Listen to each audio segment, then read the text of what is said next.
pipeline setup that most companies get wrong and why their forecasts are friction. Your pipeline number is probably lying to you. Not because your team is intentionally entering bad data, not because your reps are trying to mislead anyone, but because most Salesforce pipelines are built in a way that makes accurate forecasting almost impossible. Let's try this. Open Salesforce right now and look at your total pipeline value. That number probably includes deals that have not moved in weeks, opportunities with unrealistic close dates, and early stage conversions that are being counted like real revenue, and late stage deals that are late stage only because somebody felt optimistic about it. So the dashboard says that you have enough pipeline. The forecast says that you're on track. Everyone feels comfortable, at least for a few weeks. And then the quarter ends and half of those deals do not close. So now leadership is asking what the heck happened. The board is asking why the forecast was wrong, and the sales team is explaining that some deals slipped, some buyers went quiet, and some timelines changed, and some opportunities were just not as strong as they looked. But the real issue actually started way earlier. The pipeline was never designed to tell the truth.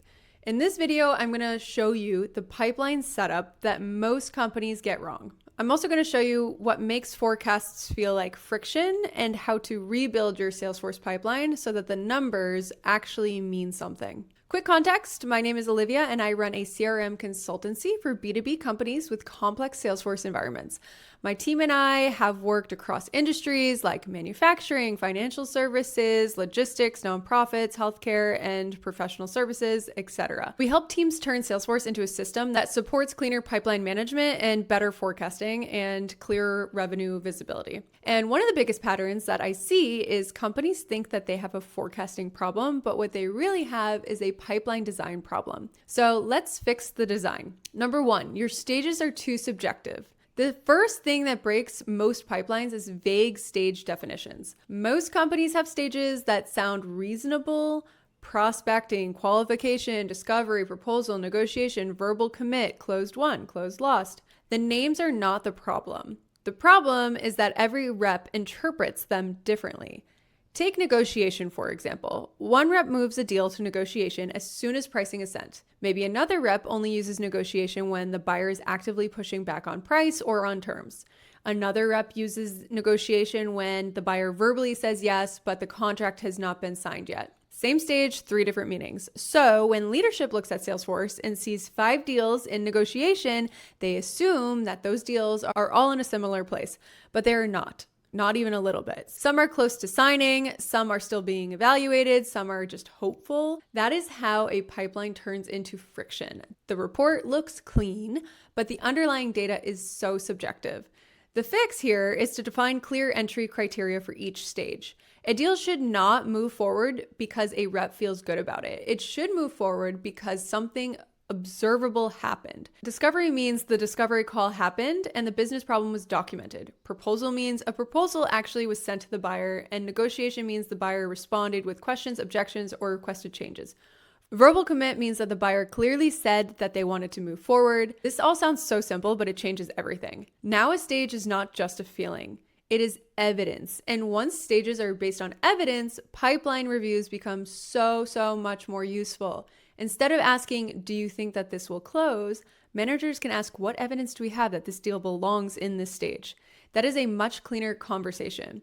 You can document these definitions in your sales playbook and add a help text in Salesforce and enforce the most important ones with validation rules. For example, if a rep tries to move a deal to proposal but no proposal activity has been logged, Salesforce can block that update and ask them to log the proposal first. Yes, that feels like a super strict restriction at first, but it protects your forecast from optimism. And when you do this, your pipeline will probably shrink. That is not a bad thing. You did not lose revenue. You just removed fake pipeline that was already inflating the forecast. Okay, number 2, you treat every deal like it has the same chance of closing. The second mistake is looking only at total pipeline. Total pipeline is useful, but only if you can understand what is inside of it. A $100,000 deal in discovery is not worth the same as a $100,000 deal in negotiation. One is still early, the other is much closer to revenue. But if your dashboard only shows total pipeline, Salesforce adds them together and makes both deals feel equal. That is how companies say we have $2 million in pipeline when realistically forecast is much, much lower. The fix is probability weighting. Every stage should have a probability attached to it based on historical performance. Maybe discovery closes at 20%, proposals close at 40%, negotiation closes at 70%, verbal commit closes at 90%. The exact percentages will depend on your business. The most important thing is that they should come from actual historical data and not just guesses. Once the probabilities are set, Salesforce can calculate weighted pipeline. So on a $100,000 deal at a 20% probability contributes to $20,000 in the forecast. A $100,000 deal at 70% contributes to $70,000. Total pipeline might still say 200,000, but weighted pipeline says 90,000. And 90,000 is usually much closer to reality. This is one of the easiest ways to make your forecast more honest. You stop pretending that every opportunity has the same chance of closing, and you start forecasting based off of where the deal actually is. The key is to review those probabilities over time. If your negotiation stage is set to 70%, but only 40% of those deals actually close, your stage criteria or your probability model is wrong. That is not a failure, that is just useful data. It tells you where your pipeline needs to be tightened up. Okay, let's go to number 3. Number 3 is you let your old deals stay alive too long. A third mistake is ignoring deal age. This is where a lot of pipeline inflation hides. Imagine 2 deals in proposal. One has been there for, let's say, 3 days. The other has been there for 45 days. On the dashboard, they may look the same stage, the same pipeline category, the same report, but in reality, they are completely different. The first deal may be moving normally. The second deal is probably stuck, stale, or already dead. The problem is that Salesforce will keep counting that old deal until somebody does something about it. And most reps do not want to close out deals unless they're absolutely forced to. They keep them open because maybe someday the buyer will come back. Maybe the timing will change. Maybe the deal is still alive. The fix is to track how long each deal has been sitting in its current stage. For every stage, define what normal looks like. If proposal usually takes 10 days, then a deal sitting there for 30 days should get flagged. If negotiation usually takes 1 week, then a deal sitting there for a month needs attention. This does not mean that every old deal is automatically dead. Some complex deals really do take way longer, but it does mean that the rep needs to explain why the deal is still real. You can build this with a simple days in current stage field and pair that field with a stale deal alert. When a deal crosses that threshold, Salesforce will notify the owner or flags it on the manager's dashboard. Now, old deals cannot quietly inflate the pipeline forever. They either get worked, moved forward, or closed out. That one change alone can make pipeline reviews dramatically cleaner. Okay, number 4, you mix different types of revenue together. The fourth mistake is treating all revenue as one pipeline. New business, upsells, expansion, renewals, they all behave very differently. A renewal with a happy customer is not the same as a cold outbound new business deal. An expansion with an existing account is not the same as a first-time buyer who barely knows you. They have very different win rates, different sales cycles, and different levels of predictability. But a lot of companies put all of them into one pipeline view and then wonder why the forecast is so confusing. The fix is to separate pipeline by deal type. Every opportunity should clearly identify whether it is a new business, expansion, upsell, renewal, or whatever category matters to you. Then you build separate reports for each type. Now leadership can see the composition of the forecast, not just the total number. That matters because each problem requires a totally different response. If the new business pipeline is weak, you may need more demand generation or outbound activity. If a renewal pipeline is at risk, customer success needs to get involved. If expansion pipeline is strong, you may have a growth opportunity inside of existing accounts. One big pipeline number hides those differences. A segmented pipeline shows you where revenue is actually coming from. Number 5, you do not have a real commit process.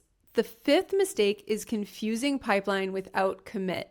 Pipeline is everything that might close. Commit is what the rep is willing to stand behind. Those should not be the same thing.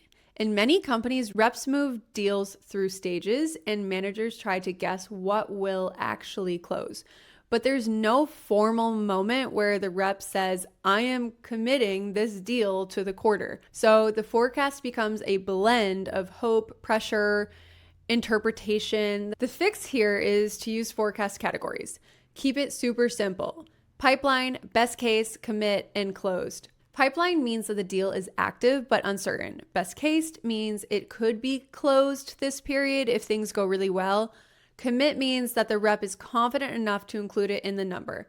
Closed means that the deal is done. The power of commit is not just the field itself, it is the discipline around it. If a rep commits a deal and it does not close, the point is not to punish them. The point is to learn. Did the buyer not have the authority? Was legal underestimated? Was the close date unrealistic? Was the champion weaker than we thought? Over time, the team learns what a real commit looks like. Reps get better at reading deals. Managers get better at coaching risk. Leadership gets a forecast that is based on judgment and evidence, not just staged probability. That is when Salesforce starts becoming useful for planning. Okay, number 6, you only clean the pipeline before meetings.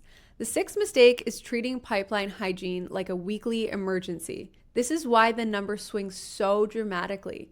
Reps ignore Salesforce for a few days and then update everything right before the pipeline meeting. Close dates move, stages change, amounts get adjusted, old opportunities disappear. To leadership, it looks like the business changed overnight, but the business did not change. Salesforce just caught up late. The fix is weekly pipeline hygiene rhythm. Before the manager review, every rep should clean their own pipeline. Close dates should be realistic. Next steps should be current. Stale deals should be addressed. Commit deals should be reviewed carefully.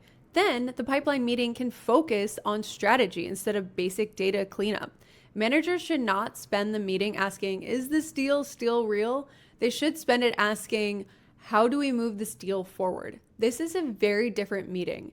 A clean pipeline is not something that you fix once. It is something that you maintain every week. Let me pull this together. Most forecasts are friction because the pipeline underneath them is badly designed. Stages are subjective. Deals are not weighted properly. Old opportunities stay open too long. Different deal types are mixed together. Commit is not clearly separated from the pipeline, and cleanup happens too late. Fix those things and your pipeline will probably get smaller at first, but it will also get more honest. And an honest pipeline is far more valuable than an inflated one because once leadership trusts the pipeline, they can make better decisions. Hiring decisions, marketing decisions, cash flow decisions, board level decisions. That is what Salesforce is supposed to support, not a number that makes everyone feel good. A number that helps the company operate with reality. If you only fix one thing this week, start with stage criteria. Pick your 3 most important stages and define exactly what must be true for a deal to enter each one. Then review your current pipeline against those definitions. You probably will find fake pipeline immediately. This is not bad news. This is clarity. In the next video, I'm going to cover 5 expensive Salesforce mistakes that nobody talks about. The quiet setup issues that cost pipeline deals time and data quality without triggering obvious alarms.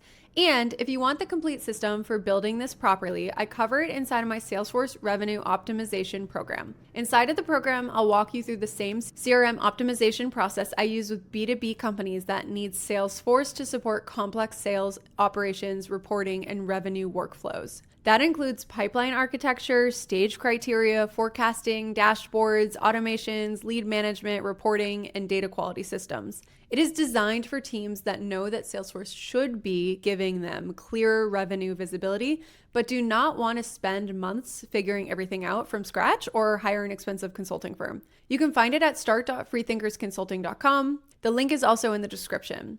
But whether you join the program or build this yourself, stop trusting a pipeline that was never designed to tell you the truth.